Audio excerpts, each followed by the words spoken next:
You have found yourself on another episode of Locked On Bulls. On today's episode, we're going to talk about the new network launching that is going to be carrying Bulls games, Sox games, and what's the Blackhawks games as Blackhawks well. games as well. Yeah, Blackhawks game. We're talking about that. We're also going to talk about Derrock Jones Jr. comments towards the Bulls, and then lastly, can AK be better in his decision making this offseason than what he's done in some previous offseasons? We're going to into all that and more on today's Locked On Bulls.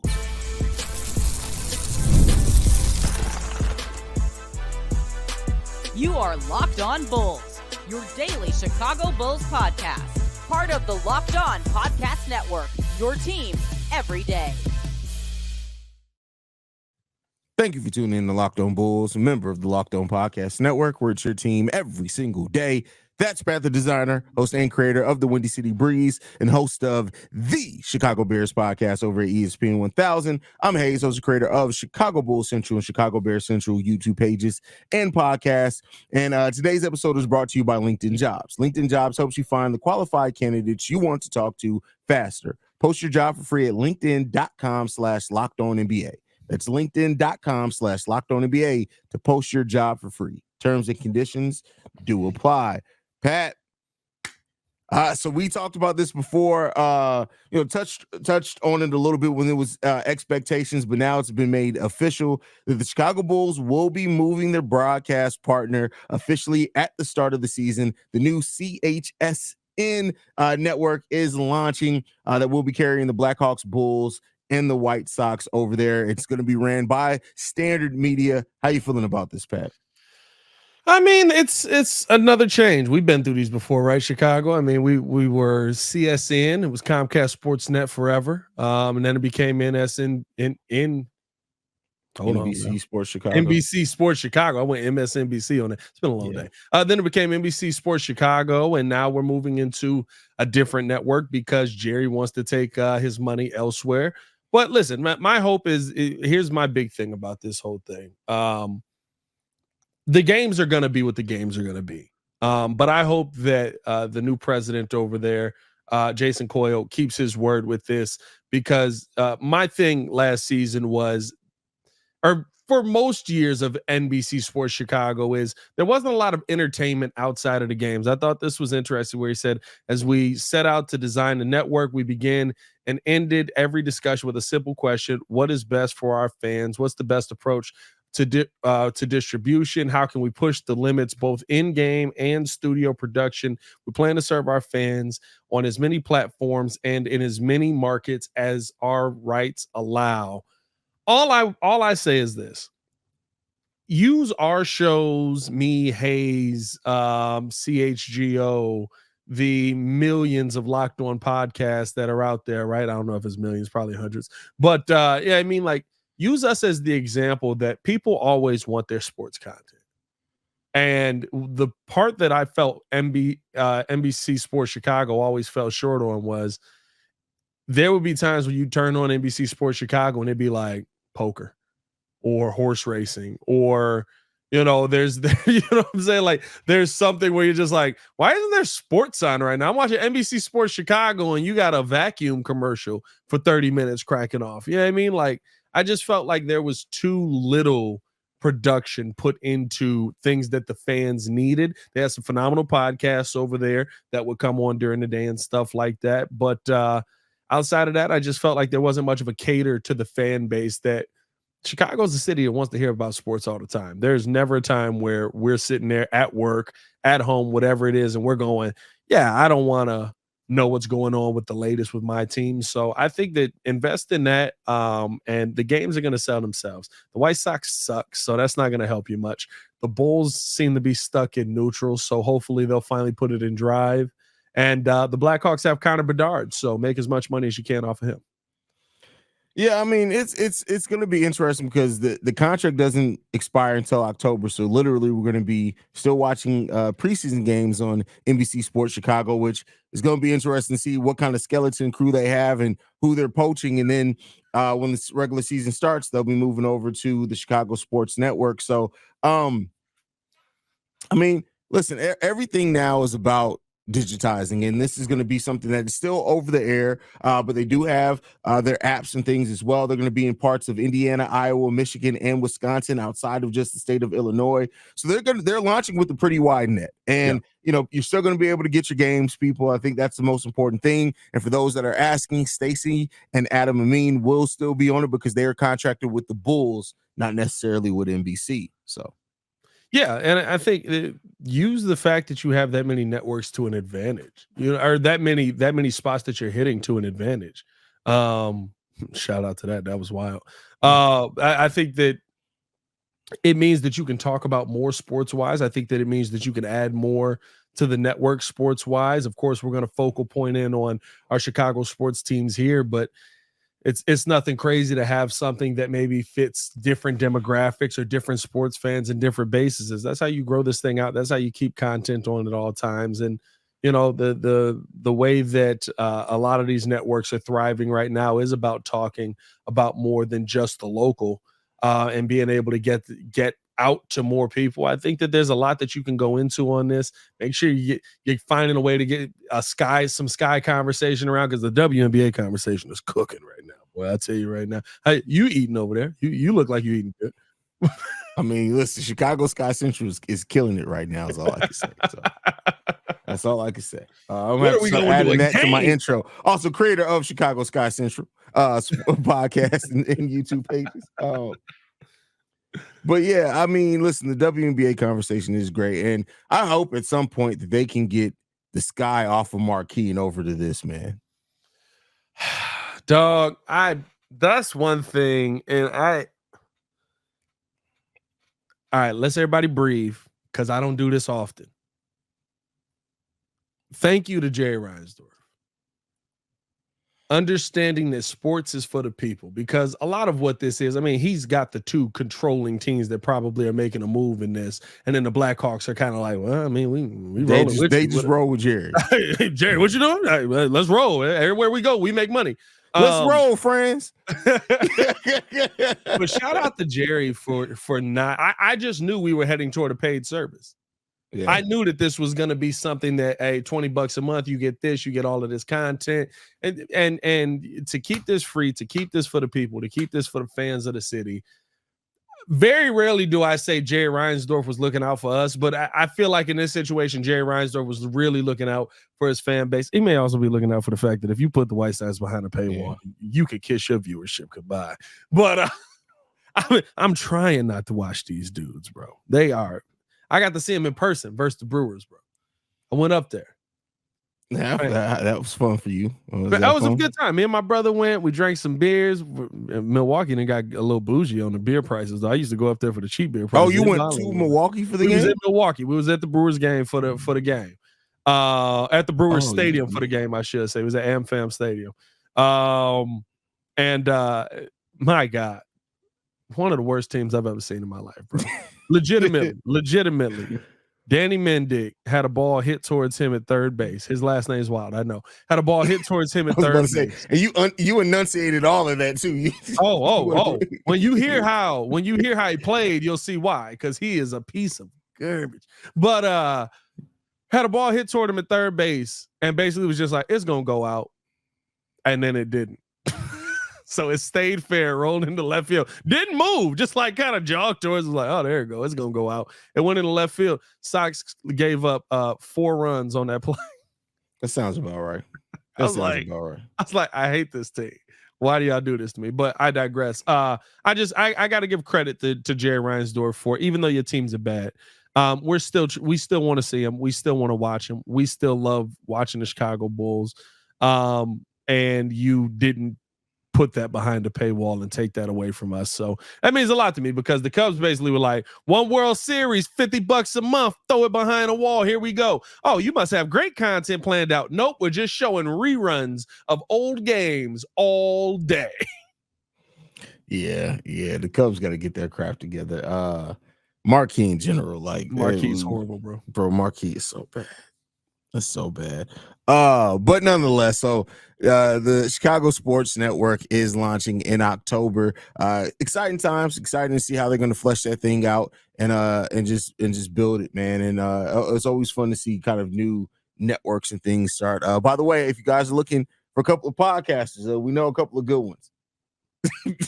Me and Pat have never been one to turn down a check. So there you guys go. I'm just saying. Can we say that on here? Can we say, hey, hold on, because we were turned down for one. If you, well, that was on them. That was on them. If you need somebody to cover the White Sox, are you sure you want to put it? Watch your karma. Watch your karma is all I can say. Listen, we'll do it for a check. It's funny because we're both huge White Sox fans, but it's like, hey man, talking about the White Sox every day, bro. Can you imagine? Can you imagine post game shows for 162 White Sox? Woo! Never mind. I ain't gonna lie. I might take that one back. I might not have it in me to cover the White Sox. No, you got it. With that said, next up we're going to be talking about Derrock Jones Jr. His comment towards the Bulls. But before we get into that, I got to talk to you guys about one of our sponsors, and that is LinkedIn.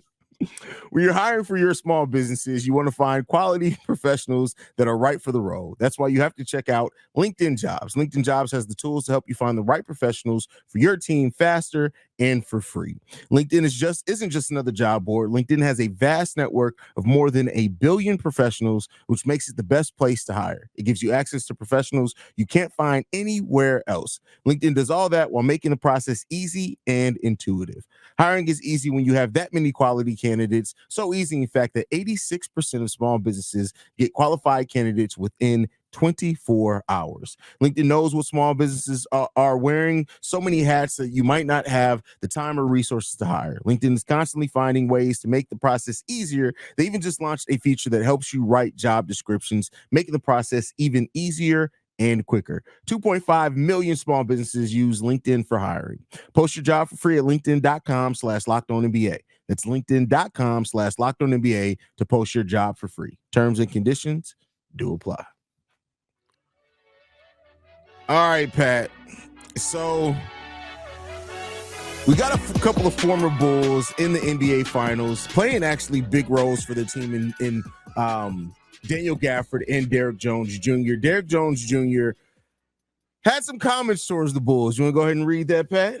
Oh yeah, we got the commentary up here. Hold on, let me put that one down right there. File and bow. I thought this was very interesting to hear. Said he took less money to come here, but the money wasn't the problem. The money wasn't the issue. I just wanted to have the opportunity to be on the floor and showcase what I'm able to do, and it happened for me.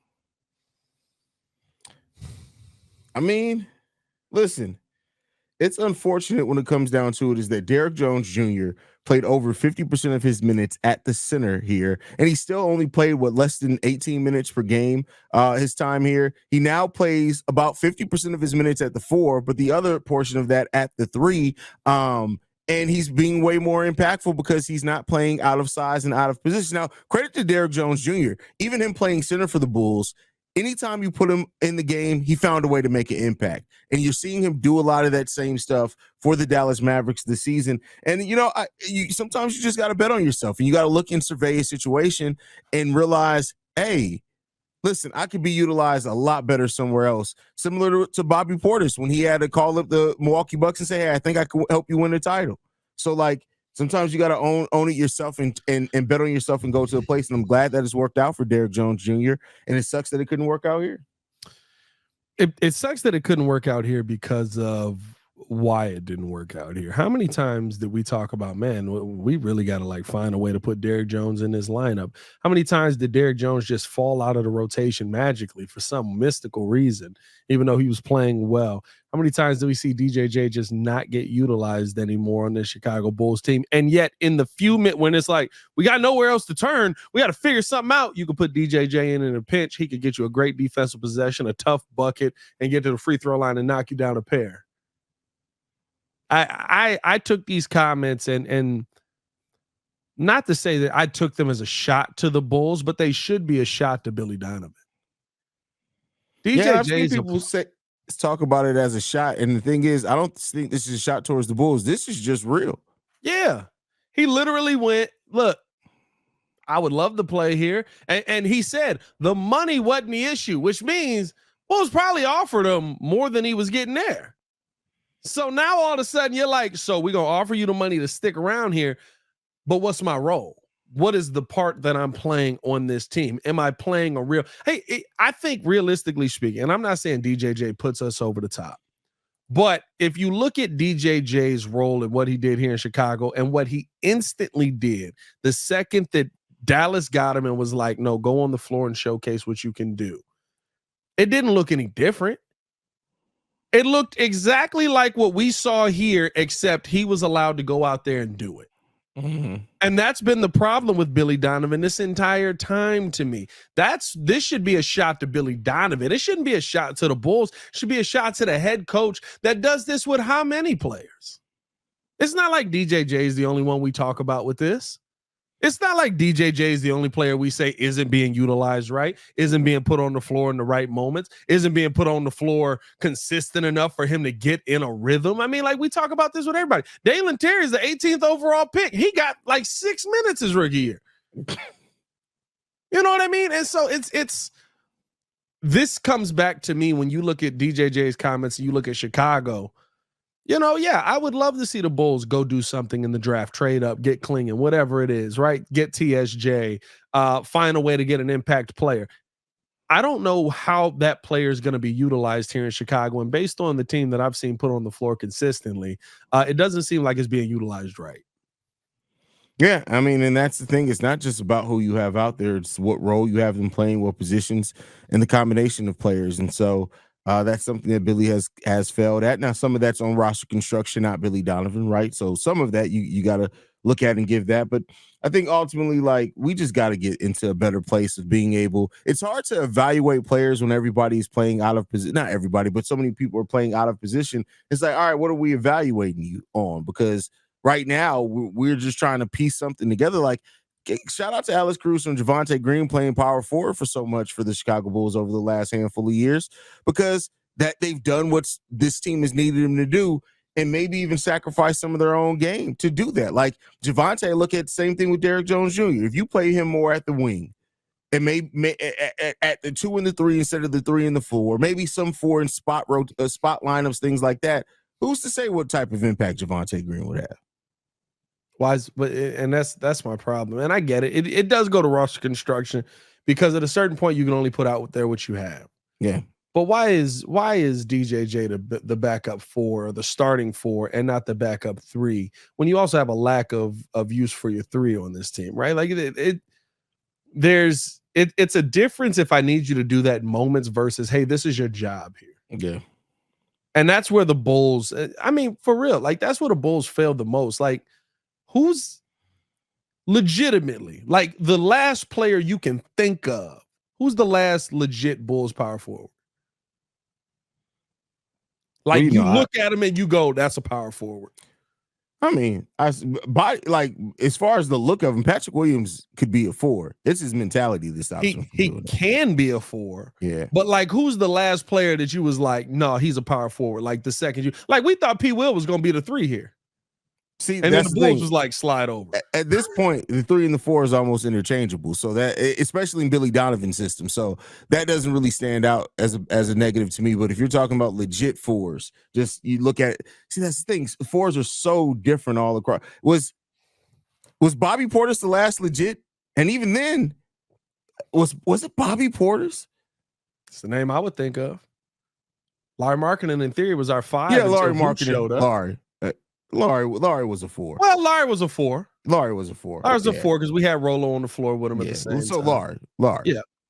I mean, but even so, right? Like, it's one of those things. And again, unrealized. We'll talk about the AK decision making. Larry Markkinen no longer here, and now he's a better player. But it's those things where you're trying to force a square peg into a round hole. And I get what you're saying, that, you know, like the 3 and the 4 can be interchangeable in this league, but it shouldn't have to be unless you want it to be. We're in a position where it's like, you got to be the 4. Sir, I am 6'6", 218 pounds. In Javonte's case, 6'4". So shoot. And they might be exaggerating for Javonte a little bit. He might be 6'2". I don't know. I saw him pretty close to that game. He might be 6'2", bro. Hey, that's a possibility. I don't know, man. I want to see the Bulls start to get that part of it together, and I would hope that DJJ's comments stung somebody in that front office, and especially Billy Donovan a little bit. But hey, we got to talk about that front office. They don't care. They don't care. We do not care. Before we get into this final decision where we got to talk about those people who don't care, we got to tell you guys all about eBay Motors. Listen, passion, drive, and patience. The formula of a winning championship is also what keeps your ride or die alive. eBay Motors has everything you need to maintain your vehicle and level it up to peak performance. Superchargers, roof racks, exhaust kits, LED headlights, and more. Whether you're into speed, power, or style, eBay Motors has you covered. With over 122 million parts for your number one ride or die, you'll always find exactly what you're looking for. And with eBay Guaranteed Fit, your part is guaranteed to fit your ride every time or your money back. Because with eBay Motors, you're burning rubber, not cash. With all the parts you need, all the prices you want, it's easy to make your car the MVP and bring home huge wins. Keep your ride or die alive at ebaymotors.com. Eligible items only. Exclusions apply. eBay Guaranteed Fit, only available to U.S. customers. All right. Whoa, what the hell was that? You're calling it one, huh? All right, a little early. Set up your macros right, y'all. All right, with that said, Pat, before we go out today, man, we'll talk about AK. We talked about two former Bulls. We talked about the roster construction a little bit. And overall, in this offseason, that change is expected. Change has been talked about by AK. I think overall, the biggest thing that I want to see from AK is just make smarter decisions. Like, and you know, I hate having, I'm gonna say hate having conversations like this because he's made some god awful stupid decisions. But I want to still give him credit for, with Lonzo was still here and healthy, it looked like it was going to work. Lonzo and Zach went down with injury. It never looked like it was going to work again. After that, we've tried to piecemeal it together at that point in time. But I think when you see a player like a Franz Wagner, who was drafted with the Chicago Bulls pick, and that technically, per the production he had last year, he would have been our second best player per statistics last season. You can't keep being on the wrong side of deals. And I think AK, through the things that have happened, injuries and things like this, he's found himself on the wrong side of a lot of the deals that he's made. And we just got to start getting better from AK here moving forward. And this offseason could be the start of that. I know it won't happen, but it's getting close to the time to start asking, when are we going to start making some changes in this front office? Oh, well, you say that, but they got at least another 6 years. Oh, for sure. I know it won't happen, but it's time to start asking the question, because here's my thing. You know what I loved about AK when we started with him was it felt like in year one, and we said this when we came on to Locked On, felt like there was a contingency plan for the contingency plan. At this point, it doesn't even feel like there's a plan. It doesn't even feel like there is a thought process on how to put the team moving in the right direction. It doesn't even feel like they're hoping to move the team in the right direction. It doesn't even seem like they have a plan to figure out how to avoid the luxury tax this year. There's no plan, it seems like, around how to re-sign some of these players that they say they want, that we believe maybe you shouldn't re-sign this dude, but they like, nah, he's probably pretty good. Well, you don't have the money to do that. Well, you know, that's called creative accounting, where you move some money around here. The NBA just took half of that away. So how you going to do that? This seems like a rudderless ship. And it seems like you're just stuck in the middle and drifting wherever the water takes you at this point. And you're just praying to God that the same thing that happened in Denver, where all of a sudden this magical ore comes floating up and it's got a motor on it. They're stuck in the middle of two triple big backs. That's what it is. You're stuck in the middle of two triple big backs, and you're praying to God that two Italian beefs fall on both sides of them, and you get out of the middle of that bad sandwich that you're in right now. You know what I mean? You're praying for the holy beef. Whoa. Maybe a pause, brother, but that's what AK's looking for right now, because that's all he's got left. There's no plan here. There's no logic here. And I'm going to be honest with you. I was okay. I said, you know, we call for change in sports too much today. Something don't go wrong the first year. Blow it up. It's over. These guys suck. Something don't go right, year 2, but it's getting better. Oh, they'll never win a championship. That mindset to me made us get rid of Jimmy Butler. You never believed he could be more, even though he continued to prove that he was more. But at a certain point, you do have to make a decision. And this isn't like making the wrong decision at this point. We're just not making decisions. AK's been in there 3 years. His biggest decision has been Goran Dragic, Javon Carter. Have we signed Torrey Craig? I had to think about that. I was like, have we signed anybody else in free agency since the first year? Did you say Goran Dragic? Goran Dragic, Javon Carter, Torrey Craig. Andre Drummond. Didn't Drum come the first year or was Drum second year? Drummond second year. Okay, Andre Drummond. That's 1 for 4. You're swinging and missing a lot. Yeah. Like at what point, make a decision? These aren't decisions. These are dudes that was just walking down freaking State Street and you walked out on State Street at the same time. I was like, y'all want to play basketball? No, unfortunately, no, these were decisions. They recruited Javon Ball-Headed Ho Carter. Why are we going ball-headed?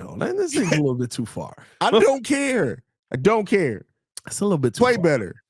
You know, I'm here for play better. You know it's not too far? His skills on the court.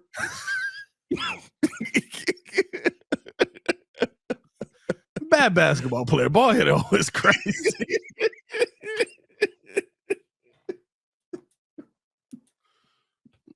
That's nuts, bro. Yeah, that was Petty Roosevelt a little bit there. That bled through. That was like Michael Jackson looking back in the Thriller video right there. Oh man. But yeah, it's a struggle, bro. And let's hope that better days, better decisions are on the horizon. This is their time. The draft dates have been officially announced. The fact that we have the draft separated over 2 days. Thank you, NBA. Thank you, because the 4-hour draft in the second round is all people we've never heard of before. Is crazy. Wouldn't it just be like, have you had a quesarito? Welcome back. The Chicago Bulls just drafted Yangdwan King. I looked through a lot of prospects. I did not see. Where is he from? He's out of the Congo. He's never played professional ball in his life. They saw him dribbling outside. He actually is a soccer player that's 7'2", and they decided to go ahead and have him enter the draft.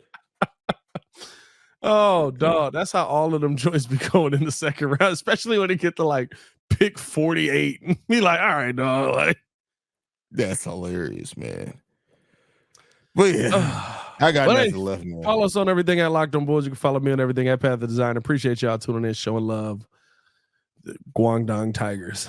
That's crazy. Hey, y'all make sure we're almost gotten the channel to 10,000. If we can get the channel to 10,000 here before the end of the month, I am going to personally convince Pat the designer to record a verse over the BBL jersey beat. So there you guys go. We can get to 10,000 subs. We're gonna make that happen. You get to 10,000 subs, I'll record a fire verse over BBL jersey, and it'll all be Bulls based. Y'all, man, we want to thank you guys. Did you already give me your social media, Pat? Yeah, I did. You guys can follow me at CEO Haize. I want to thank you guys for tuning in to another episode of Locked On Bulls. We are free and available on every podcasting app and platform of your choice, as well as YouTube. For Pat the designer, we out here. Peace, y'all. Peace. BBL Lowry. You know, we could technically actually use that as the outro because it's royalty. That'd be great. That would be great.